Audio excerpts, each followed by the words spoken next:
Welcome to Real World Peaceful Parenting, a podcast for parents that are tired of yelling, threatening, and punishing their kids. Join mom and master certified parent coach Lisa Smith as she gives you actionable, step-by-step strategies that'll help you transform your household from chaos to cooperation. Let's dive in. Welcome. I am so excited to be here with you today, and I want to begin today's episode by giving a real-world peaceful parent shout-out to Amber H. Amber H left a review on Apple Podcast, and she wrote, "Lisa's information has been life-changing for our family. We have 4 children ranging in ages from 9 months to 7 years. I was in tears listening to her episode on getting kids to listen without yelling. The tension in our house lately has been so high, and none of us have been happy. Our kids are frustrated, and so are we. We started using the techniques Lisa suggests, and it has been a game changer. Things have gotten much calmer, and we are working together with our kids now to accomplish tasks at home. I love this podcast. My husband, who does not listen to podcasts, has even started listening to these. We have a strong-willed 3-year-old child that has been a challenge for us since she was born. These have helped so much with her too. Thank you, Lisa, for what you do." Oh, Amber, thank you so much. I love this review because I love knowing that the tips and tools and coaching that I'm providing is making a difference, and you're picking up the techniques and bringing them to your home, and it's having a profound impact on everybody. And as many of you know, I really focus on helping parents of strong-willed kids. So to know that this has helped your strong-willed 3-year-old and the mom and dad is everything to me, everything. So thank you. Thanks, Amber, for sharing that. And I appreciate the feedback for my own learning so that I can continue to up my game and bring you more and more good stuff. More importantly, however, I appreciate the feedback and the review, rating and reviewing the podcast, because when you do this, what you're really doing is you're paying it forward to other families. When you leave a review, the site is much more likely to recommend the podcast to others who are looking for a parenting resource. So when you take the time to leave a review or rate the podcast, you're paying it forward to other families and other children who really need their parents to hear this information. So from the bottom of my heart, thank you for helping change the world one family at a time. Today, in today's episode, we're going to talk about no, stop, and don't. As parents, these words come up a lot. Let me ask you, have you said them? Stop it right now. Get off there. Don't do that. Quit it. Stop. No. Take inventory. Do you think if you were giving yourself a report card, do you think you say these words occasionally, often, all the time? Do you feel like a broken record? Do you feel frustrated when your kids don't listen to you? Telling them no, stop, don't? Right? That's kind of funny. Let me ask you, do you sometimes feel like a failure when you tell your kids no, don't, stop, and they don't listen, follow, or obey at any age? Yeah, this happens a lot. We feel like broken records. We feel exasperated. We feel frustrated. We feel like all we do is go around all day and say no, no, no, no, no, right? We spend so much time sometimes telling our kids, no, stop, you can't, don't do that. And today I'd like to encourage you to move away from this style of parenting and instead move towards telling your kids what you do want them to do. I want you to paint the picture of what success looks like. I think many times our kids don't know what's expected of them because we don't communicate it. Instead, we spend all our time telling our kids what not to do. And all the focus, attention, and energy becomes centered on what not to do, what they're doing wrong, what's going wrong. And it just creates this negative energy for them and for you. And what we do need to do is give at least equal airtime to what they can do and what they should do. we need to give at least equal airtime to what success looks like. What does success look like? Do you know? Do you have a clear picture in your mind? Do they know? At any age, do they know? Do you communicate it regularly? Do you give them the formula or the recipe or the game plan for what to do? Or are we just always pointing out what not to do? Now, let me blow your mind here for a moment. It's very interesting to me. As adults, we don't treat each other this way. We really don't. Imagine if we did. Oh my goodness.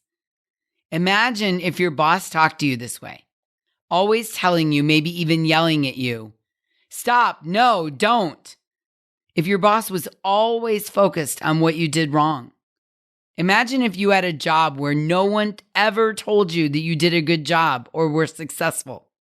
Imagine in your job if goals or objectives were never laid out for you or discussed every day you got up and went to work, not having any idea how to be successful, not having any idea what was expected of you.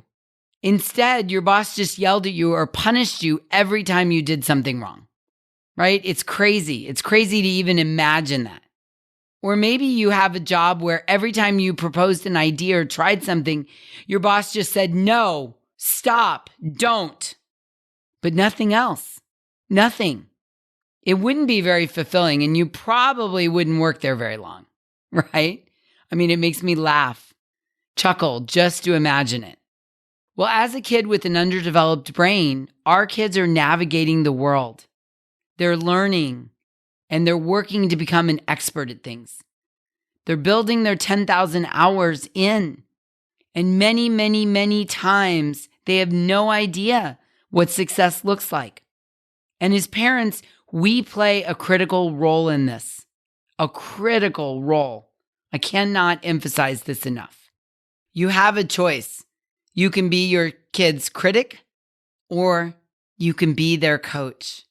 I would so much rather you coach them than criticize them, right? Imagine if you're a basketball critic, right? Y'all know I love basketball, right? My son plays basketball. Imagine if you weren't the basketball coach, you were the basketball critic, and your daughter shoots a free throw. And you say, as the critic, yep, you missed that free throw. Your shot isn't working. You didn't hit it, right? That wouldn't be very helpful or motivating. Now, if you're your daughter's basketball coach, you say things like, straighten your elbow, use your legs, keep your eye on the basket, get into a rhythm of dribbling before you shoot the free throw. Don't worry, you'll get it. You'll correct it. You can do this, right? That's so much more positive and affirming, and it's so much easier for your child to learn from the coach than the critic. And do you know that your voice today becomes your child's inner voice at any age? Do you know that? Let me say that again. Your voice becomes your child's inner voice. And maybe upon hearing this, you're like, oh my, Lisa. It's okay. Remember, when we know better, we do better, right? I show up here every week to be your coach, not your critic. And what I know is that when we know better, we do better. So what inner voice are you creating for your kids? Let me ask that again. What inner voice are you creating for your kids with your voice today, with your words, with your intention? I invite you to really ponder this. Become the watcher of your voice, of your words, how you speak them, the tone, the attention. Become the watcher of your words you speak to your kids at any age. If you're the critic now, transition to being the coach. Let's look at some examples of what being the coach might look like.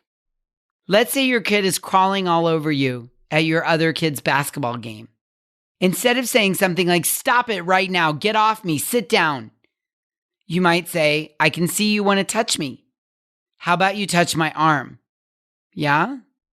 Let's say you're making dinner and your two kids are jumping on and off the couch. Instead of saying, "Get down right now and stop that," you might say, "I can see you need to jump. Let's get some pillows and jump on those on the floor."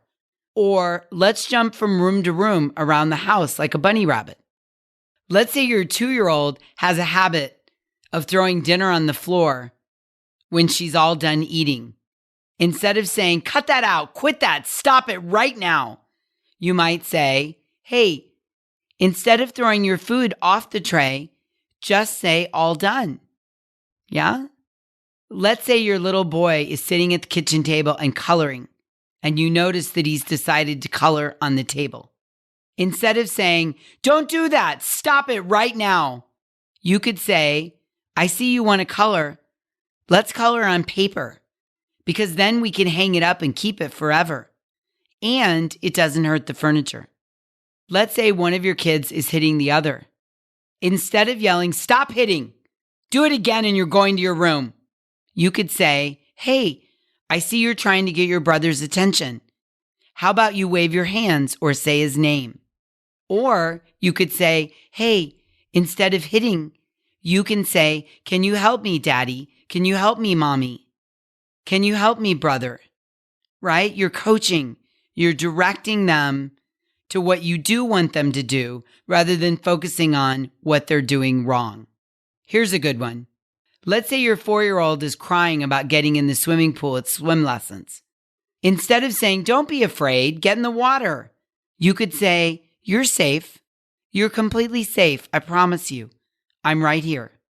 You're directing their attention on what you want them to do rather than what you don't want them to do. You're coaching them rather than criticizing them.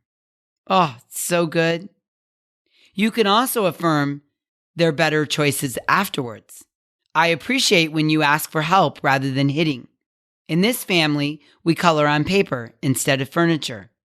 I'd rather you jump on the cushions than jump on the couch. I like it when you touch my arm rather than crawl all over me." Inner voice, inner voice. An added benefit to focusing on what you want your kids to do instead of what not to do has to do with a term called confirmation bias. Simply stated, confirmation bias means that your mind looks for evidence to support your thoughts, and it finds it 100% of the time. Said another way, what we focus on expands.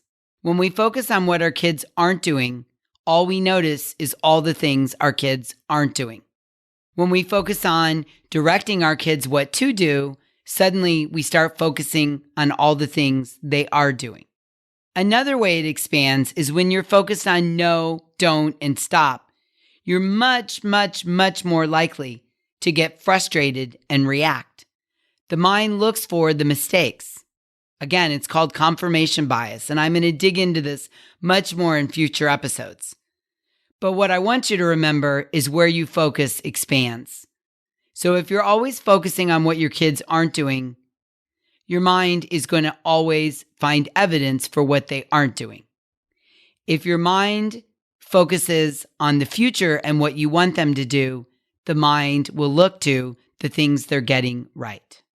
Okay, let's recap the 3 reasons we want to move away from no, stop, and don't. Number 1, by telling them what to do instead of focusing on what not to do, there's a higher likelihood of success. You're coaching them in the direction you want them to go. Reason number 2, your voice becomes their inner voice over time. Do you want your kids' future inner voice to be about what they can't do or what they can do? Do you want it to be about limits or possibilities? Do you want it to be about successes or failures? Number 3, when you focus on what you want your kids to do, you set up your brain to be less triggered, less frustrated, less judgmental, because you've given your brain the assignment of looking for the positive actions, looking for the success, looking for what they should do. Your mind looks for evidence to support your thoughts, and it finds it 100% of the time. So if your thoughts are always focused on the no, stop, and don't, your brain is always going to see the no, stop, and don't actions and behaviors. I'd much rather catch my son doing things right than wrong. It's much more likely to create connection and cooperation, and I'm much more likely to enjoy parenting him. Yeah? You see? Light bulb? Ah, wow, Lisa. I get it. I see. Okay. So this week, here's your homework assignment. I want you to, number one, notice what you're saying to your kids. Become the watcher. Become the listener. Can you do better? And number two, I want you to work on moving from critic to coach. Spend more time telling your kids what you want them to do rather than not do. More time focusing on the positive, on the actions, on the behaviors that you want from them. Really commit to being the coach rather than the critic. All right? You got this. I know you can do it. And remember, your mind expands on what you focus on. So this small change will result in seeing your kids in a much more positive light. I promise. It's a total game changer. Okay, until next week, I'm wishing you peaceful parenting. Thank you so much for listening today. I want to personally invite you to head over to thepeacefulparent.com/welcome and sign up for my free Peaceful Parenting mini course. You'll find everything you need to get started on the path to peaceful parenting just waiting for you over there at www.thepeacefulparent.com/welcome. Can't wait for you to get started. Thanks for listening to Real World Peaceful Parenting. If you want more info on how you can transform your parenting, visit thepeacefulparent.com. See you soon.